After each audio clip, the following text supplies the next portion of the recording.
नमस्कार, प्रदेश की अहम खबरें लेकर हाजिर है सुजस आवाज राजस्थान। जनता का पैसा जनता को, इस विषय पर आज एक वर्कशॉप जयपुर के बिरला सभागार में हुई। बजट घोषणाओं का लाभ जनता तक पहुंचाने के मकसद से हुई इस कार्यशाला को संबोधित करते हुए मुख्यमंत्री अशोक गहलोत ने कहा कि लोगों को योजनाओं के बारे में जागरूक किया जाए और कोई भी पात्र व्यक्ति इनसे वंचित नहीं रहे।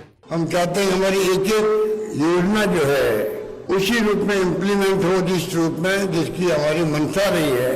उनकी योजना के लिए मर्म क्या है वो समझ करके इम्प्लीमेंट करें।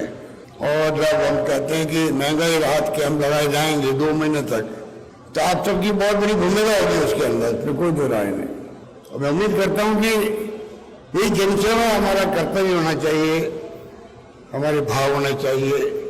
डॉक्टर अम्बेडकर ने सपना ये देखा था कि इस प्रकार शिक्षा हो, संघर्ष हो, लोग आगे बढ़े। वो भावना हम सब में होनी चाहिए। सामाजिक न्याय और अधिकारिता मंत्री टीकाराम जूली ने कहा कि राजस्थान सरकार गरीब हितैषी है और हमारी मंशा समाज में पिछड़ों को आगे लाने की है। बड़े बड़े हाईवेज की, लेकिन जो राजस्थान की सरकार है वो बात करती है गरीब को शाम को खाना मिलेगा कि नहीं मिलेगा इस चीज की। बाबा साहब का संविधान कहता है कि हम सब लोगों को साथ लेके चलना है, पिछड़ों को आगे लेके आना है। जो समाज की जो दूरियां लगातार बढ़ती जा रही है उसको मिटाना है, आपस में प्यार प्रेम और भाईचारा स्थापित करना है। वर्कशॉप में राजीव गांधी युवा मित्रों, राजीविका स्वयं सहायता समूह की महिलाओं और सिविल सोसाइटी के प्रतिनिधियों ने हिस्सा लिया। राज्य सरकार की योजनाओं की जानकारी आम लोगों तक देने का काम कर रहे राजीव गांधी युवा मित्र और ग्राम सेविका ने कहा, मेरा नाम दीपाराम है। मैं राजीव गांधी युवा मित्र जैसलमेर डिस्ट्रिक्ट से हूँ और आज हम यहाँ राजस्थान सरकार की योजनाओं के बारे में कार्यशाला के तहत उपस्थित हुए हैं। और यहाँ हमारे को सिखाया गया कि राजस्थान सरकार की योजनाओं का समाज के अंतिम छोर तक कैसे प्रसार करना है, कैसे लोगों तक उनका लाभ पहुँचाना है। इसके लिए हम राजीव गांधी युवा मित्र यहाँ आए हुए हैं और यहाँ से जाने के बाद हमारा कार्य रहेगा कि समाज के अंतिम छोर तक राजस्थान सरकार की प्रत्येक योजना को कैसे लाभ पहुँचाया जाए। मेरा नाम प्रेमी, मैं जैसलमेर जिले की रहने वाली हूँ। मोहनगढ़ ग्राम से निवास करती हूँ। 2011 से प्रेरक के रूप में काम कर चुकी हूँ। मैं ग्राम संसाधन व्यक्ति के रूप में पंचायत समिति स्तर पर काम किया, जिसमें हमें हर ग्राम पंचायत में जाकर लोग जो सरपंच ग्राम सेवक के काम चल रहे हैं नरेगा के थ्रू उनका हमने अवलोकन किया और महिलाओं को जागृत किया। जैसे नरेगा में 100 दिन की जगह पर 125 दिन सरकार ने करके रखे हैं। और इसके बाद पेंशन के रूप में भी लोगों को लाभान्वित किया। चिरंजीवी योजना के बारे में भी लोगों को ज़्यादा से ज़्यादा प्रेरित किया हमने। राज्य स्तरीय समारोह में मुख्यमंत्री ने अंबेडकर सामाजिक सेवा, अंबेडकर महिला कल्याण, अंबेडकर न्याय और 9 लोगों को अंबेडकर शिक्षा पुरस्कार दिए।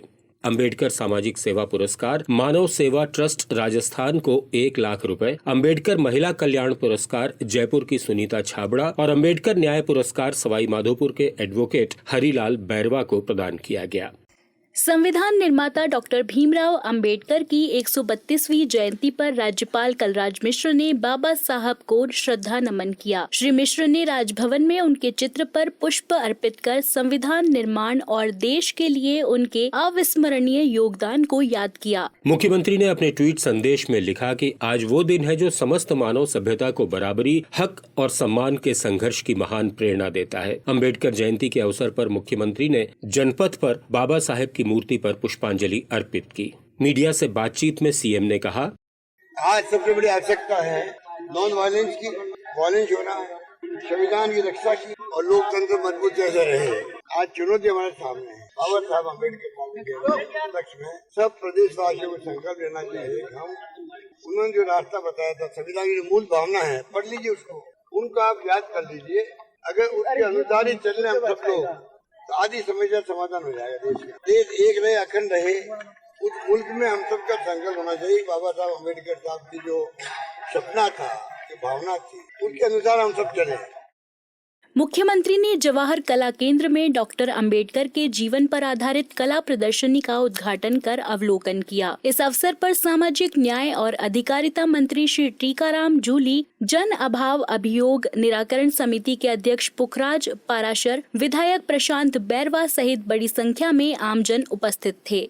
उधर यूडीएच मंत्री शांति धारीवाल ने कोटा में अदालत चौराहे पर बाबा साहब की प्रतिमा पर माल्यार्पण कर उन्हें श्रद्धांजलि दी। उन्होंने कहा कि बाबा साहब ने देशवासियों को समानता का अधिकार दिया। इस मौके पर राजस्व मंत्री रामलाल जाट की ओर से भीलवाड़ा में रक्तदान शिविर लगाया गया। श्री जाट ने कहा, हम लोगों ने 2 महापुरुषों के दिन तय कर रखे हैं, जिसमें 14 अप्रैल बाबा साहब भीमराव अंबेडकर जी जो हमारे संविधान निर्माता हैं, जिनकी वजह से हम सब सुरक्षित हैं। तो हमारे महापुरुषों में जो संविधान कमेटी के अध्यक्ष बाबा साहब अंबेडकर साहब थे, उनके विचार हर घर हर गांव में पहुंचे। इसी के उपलक्ष्य में हमने ये ब्लड कैंप रखा, जिसमें हजारों की संख्या में नौजवान युवा इस जिले के कई लोगों की जान बचाने का काम एक एक बूंद से करते आए हैं। नौजवान युवाओं को आह्वान करूंगा कि बाबा साहब अंबेडकर के विचारों को अपने जीवन में उतारे। बीकानेर में शिक्षा मंत्री, आपदा प्रबंधन मंत्री और ऊर्जा मंत्री ने बाबा साहब के व्यक्तित्व का स्मरण किया। शिक्षा मंत्री ने कहा कि भारत का संविधान हमें समानता का अधिकार देता है। ऊर्जा मंत्री ने कहा कि डॉक्टर अंबेडकर को पूरी दुनिया में सिंबल ऑफ नॉलेज के रूप में पहचाना जाता है। उन्होंने देश सेवा को अपना समूचा जीवन समर्पित किया। इस दौरान सभी प्रतिभागियों ने मानव श्रृंखला बनाकर समानता और एकता का संदेश दिया। अजमेर, चूरू, जोधपुर, सवाई माधोपुर और डूंगरपुर सहित प्रदेश के सभी जिलों में अंबेडकर जयंती समारोह पूर्वक मनाई गई।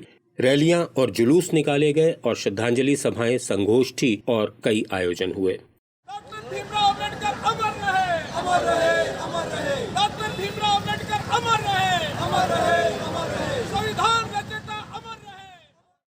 मुख्यमंत्री से बांसवाड़ा, डूंगरपुर और प्रतापगढ़ से आए प्रतिनिधि मंडलों ने मुलाकात की और नए जिले एवं संभाग के गठन के लिए धन्यवाद दिया। मुख्यमंत्री आवास पर प्रतिनिधि मंडल के सदस्यों को संबोधित करते हुए श्री गहलोत ने कहा कि लंबे अरसे से नए जिले तथा संभाग बनाने की मांग हो रही थी। राज्य सरकार द्वारा 19 नए जिले तथा 3 संभाग बनाने से जनता में खुशी की लहर है। छोटी प्रशासनिक इकाइयों से विकास में सुगमता होगी तथा शिक्षा, स्वास्थ्य, रोजगार सहित सभी क्षेत्रों में प्रगति होगी।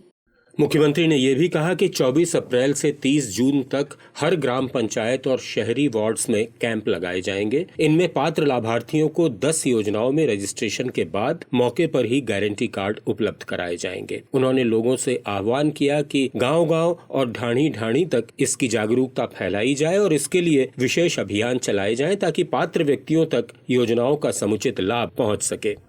मुख्यमंत्री ने कल सेंट्रल पार्क परिसर में निर्माणाधीन गांधी दर्शन म्यूजियम का दौरा कर विभिन्न विकास कार्यों का निरीक्षण किया। इस दौरान उन्होंने अधिकारियों को परिसर में चल रहे कार्यों को जल्द पूरा करने के निर्देश दिए। उन्होंने बताया कि इस परिसर में युवाओं को महात्मा गांधी की शिक्षाओं को आत्मसात करते हुए गुड गवर्नेंस तथा सामाजिक कार्यों में अपनी भूमिका निभाने के लिए तैयार किया जाएगा। इसके बाद मीडिया से बातचीत में सीएम ने कहा, देश में कई म्यूजियम होंगे। मैंने ये देखा है, जो हमने सोचा था उससे कई गुना ज़्यादा अच्छा बना है और जिस रूप में बहुत ही सोबर तरीके से बनाया गया है, मैं समझता हूँ देश में एकमात्र ऐसा गांधी म्यूजियम बनेगा जिसको डोमेस्टिक या फॉरेन टूरिस्ट भी आगे देखना पसंद करेंगे। युवा पीढ़ी और छात्र उनके लिए विशेष आकर्षण का केंद्र बनेगा और गांधी की पूरी जीवनी को जिस रूप में दर्शाया गया है बहुत अद्भुत है, अद्भुत है। तो आप समझ सकते हैं कि एक नायाब चीज बन गई जो राजस्थान के अंदर, जिसकी जरूरत भी थी। अब बात कोटा की, जहां नगरीय विकास मंत्री शांति धारीवाल ने पदयात्रा के दौरान कहा कि खेती की जमीन पर बने मकानों को भी 501 रुपए में पट्टे दिए जाएंगे। गहलोत सरकार ने इसके लिए नियम सरल किए हैं। यूडीएच मंत्री ने वार्ड 21 के लोगों को यह भी जानकारी दी कि यहां 25 करोड़ रुपए के विकास कार्य कराए जा चुके हैं और कई काम प्रगति पर हैं। अजमेर में एनडीआरएफ ने विभिन्न स्कूलों का दौरा कर बच्चों को आपदा प्रबंधन का प्रशिक्षण दिया। टीम के सदस्यों ने घायलों को प्राथमिक उपचार, प्राकृतिक आपदा, आग बुझाने और बचाव की ट्रेनिंग दी। आज बैसाखी है। इस मौके पर मुख्यमंत्री ने श्री गुरु नानक देव सिख वेलफेयर बोर्ड बनाने का निर्णय किया है। सीएम ने ट्वीट में लिखा कि गीत, संगीत और नृत्य से प्रकृति परिवर्तन और कृषि के अभिवादन का महोत्सव बैसाखी आप सभी के लिए मंगलमय हो। ये त्योहार समस्त मानवता के लिए धन, धान्य और खुशहाली का संवाहक बने। बैसाखी के अवसर पर आज अजमेर के गुरुद्वारों में धार्मिक कार्यक्रम आयोजित किए जा रहे हैं। विशेष दीवान सजाया गया है और कीर्तन का आयोजन हुआ। इस मौके पर सिख समाज की ओर से शहर में शोभा यात्रा निकाली गई। उधर कोटा में खालसा पंथ का सृजन दिवस मनाया गया। नमस्कार।